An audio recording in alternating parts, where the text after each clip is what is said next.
Hello everyone and welcome back to our Shadow of Revan review. Today we're taking a look, part 2 of where did Shadow of Revan go wrong. Don't worry, I'm going to put in where Shadow of Revan went right, so don't worry, we're not going to be all negative. But we'll start with the negative sides because there's a lot to get through.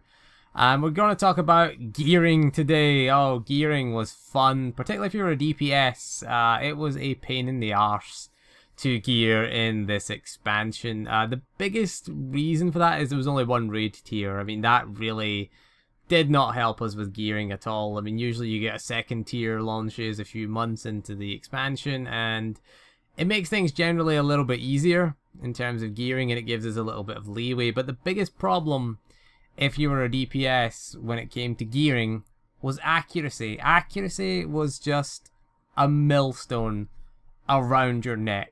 I mean, you needed, I think it was, 7 pieces and a augment to hit the cap. And you had to hit the cap. If you were raiding not at accuracy cap, it was the biggest loss of DPS, was to have one of your attacks miss or be resisted.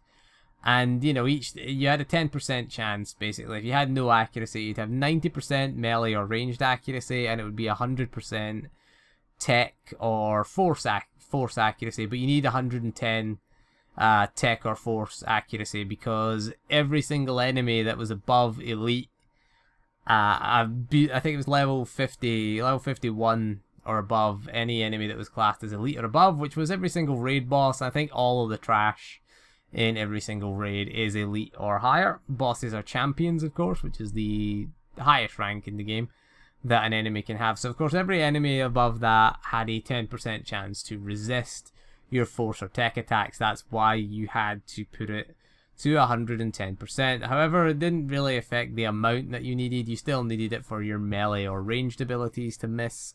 So again, it was just a millstone. One of the biggest problems was we lost our accuracy bonuses. When they converted from the skill trees to the discipline system, they took out all our accuracy bonuses.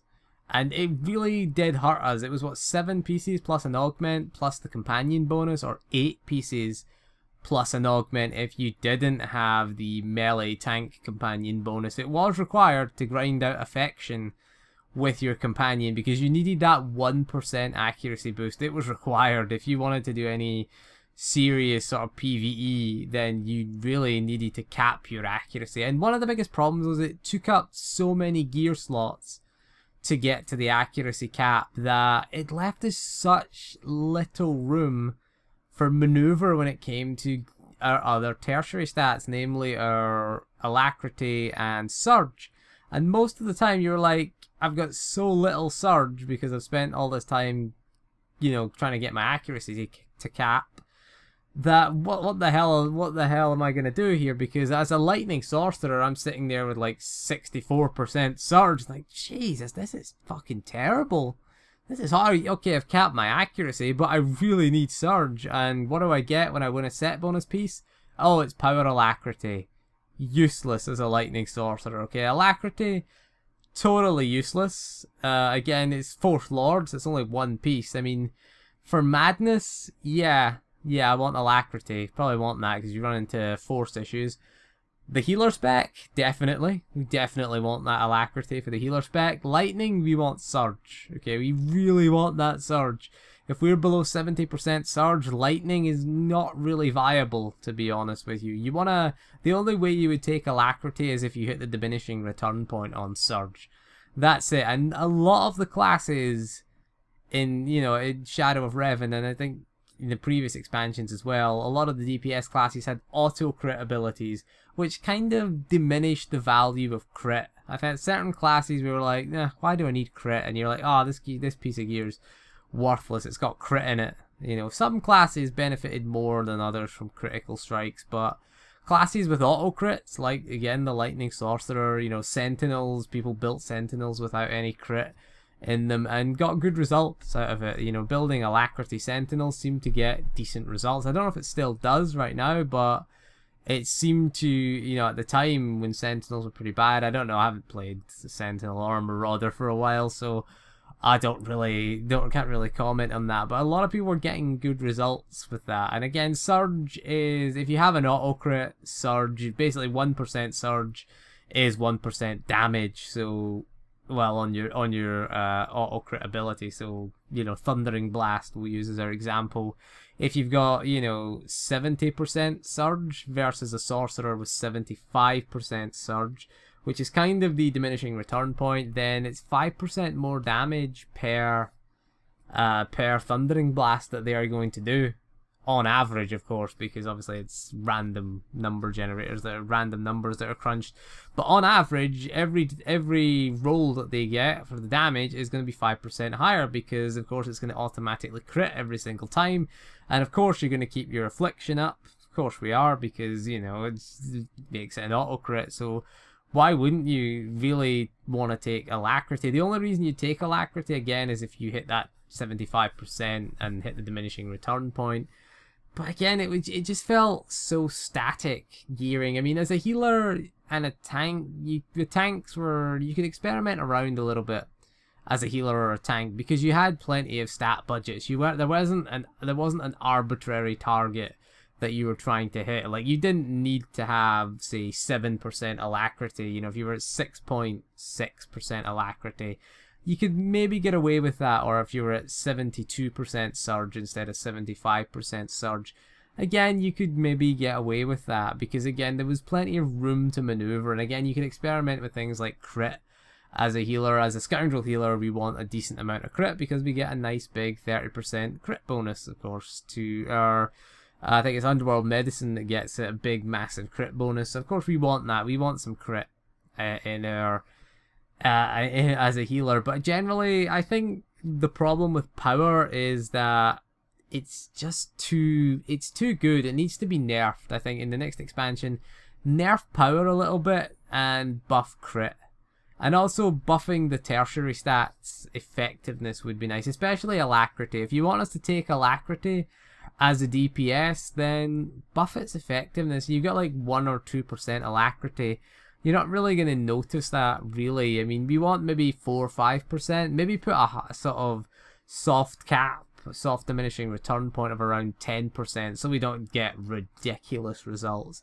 As healers, you know, we don't want probably any more than 10%. Healers probably around 7 to 8% is where you want to be in terms of being a healer. But I mean, boosting that to 10% would certainly help us. It would help us as a scoundrel for mobility, certainly.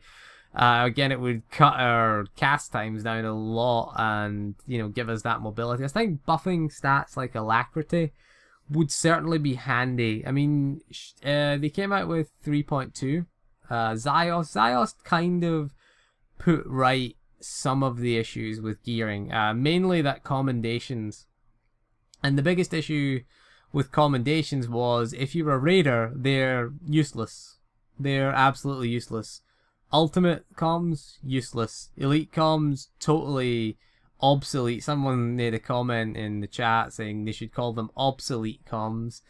But that's true. It was a joke, but, you know, it's true. You know, Zios renders elite comms a waste of time. Really, I'm sitting there with 3 alts with capped elite comms, and I've got nothing to spend with them. There's nothing whatsoever to buy. I think it's maybe time in patch 3.3 to put Masashi Mark II gear into the elite comm vendor, and maybe put Masashi Mark III, or maybe, yeah, Masashi Mark III maybe into the flashpoints and operations as well. Something that's on a par with Resurrected, but minus the set bonus, maybe would be quite useful. Again, just help us out for gearing, because 3.3, it's not really a content patch, it's more of a balancing the healers and PvP patch. You know, it's got some PvP stuff in it. It's got the interrupt thing with PvP, and it's got a few class balances, but there's no actual content. And it's got the gearing redesign for PvP as well, so there's no actual content, because, you know, developing a war zone is the hardest thing in the world if you're a BioWare, if you work at BioWare Austin. It is so complicated, apparently, that they can't devote any resources to it. But, you know, we'll get back to the point of the video. Is that Zios rendered these comms pointless. You know, there's no reason to go via Group Finder. It's like, do I want 14 ultimate comms? No. You probably want the offhand maybe, but do I want to log in and do my 3 flashpoints a week? Not really. Waiting in the queue a long time, even as a healer you'll be waiting in the queue a long time. I think that contributes to queue times as well, is we just don't want to do it. As a raider, don't want to do it, to be honest, because we can just go do Temple of Sacrifice hard mode, or you know, Ravager's hard mode and get Revanite gear. We don't need the Deceiver stuff. We don't want the ultimate comms because they're absolutely pointless being in the game right now. I mean, they're alright if you're like a casual raider, but then again, you still want your set bonuses. So, you know, the resurrected stuff is better than the Deceiver stuff. It really is so much better. It's got so much better in terms of power or crit. It's got so much more of those stats. Sometimes the DPS you might want to take the odd Deceiver enhancement just to get that bit more accuracy, because you get 120 accuracy as opposed to 111 with 192. So you might want to consider that as a DPS, but again, you want the power as well, because the power gives you a lot of damage. I hope that they maybe nerf power, or at least make its diminishing return point, you know, more relevant, because you're very unlikely to hit the diminishing return point on power. And you know, I'd like to see crit buffed. I think a nice buff to crit would help us out a little bit. It would help us out quite a bit, you know, in terms of making a crit builds viable. You know, because we want to have some variety, and we want to have some debate as to what gear that you want to equip. We don't want to just be following a template, really. I mean, it's just not very good. The other thing about elite comms is, why can't we turn a Masashi Mark 1 piece and upgrade it to a Masashi Mark 2 piece? It would give us a use for those elite comms. Say it costs you 100 comms to upgrade, or even put the resurrected armorings in so we can have the set bonus. Make it 200 comms. 200 comms, which is the weekly limit for a resurrected armoring. Okay, so if you want the best in slot enhancements, you still have to go to the ops for them. You know, those best mods and enhancements. Still have to go raiding for them. But if you want the set bonus, which a lot of people do, the set bonus is pretty crucial these days. You could just buy the armorings. Now people say, oh, they shouldn't do this, it'd be a disaster. But they've already done this. They did it in Vanilla. Vanilla had that as well. You know, Vanilla had the campaign armorings, which were available for black hole comms. And again, they provided a nice alternative for gearing. You know, you could grind out those comms, and it was worth grinding out. They were certainly worth it. You know, they were always worth grinding out. You would always be at the black hole doing the black hole weekly. You do the section X weekly. You'd be in the group finder queue to get your daily black hole comms, and it put people in the queue. I mean, even make ultimate comms then for the 192. Shouldn't put 198 though, not 198, not Revanite stuff.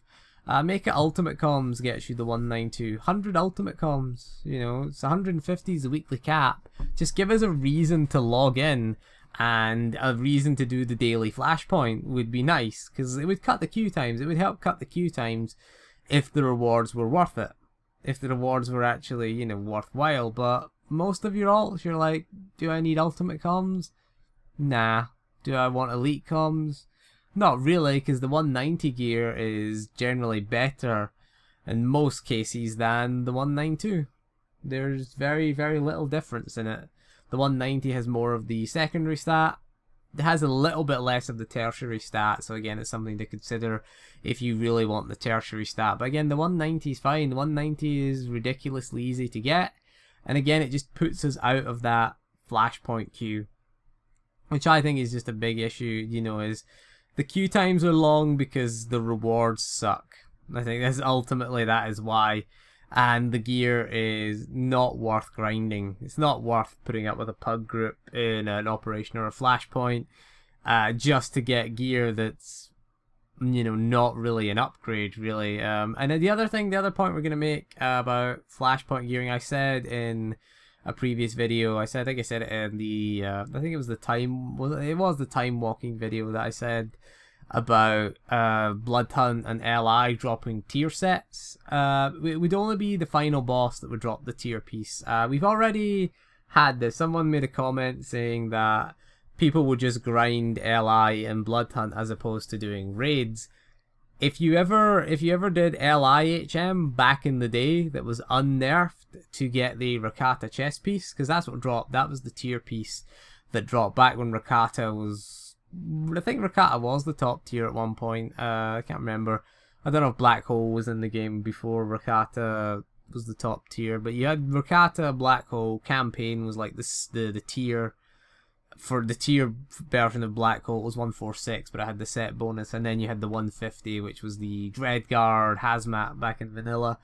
But you know, LIHM dropped the Hazmat chest, not the Hazmat, the Rakata chest piece from Dr. Lorik, and there was two. I think there was two methods of getting the Rakata chest. You could do LIHM. Or you could do EVHMs. I think it was SOA that dropped the Rakata chest. I think it dropped 2 Rakata chests from SOA. And honestly, doing EVHM was preferable. It was easier than doing LIHM back in the day. Back before it got nerfed into the ground. It will be a lot easier. And we're talking Pugs won't be farming this. This is something that Pugs didn't farm LIHM.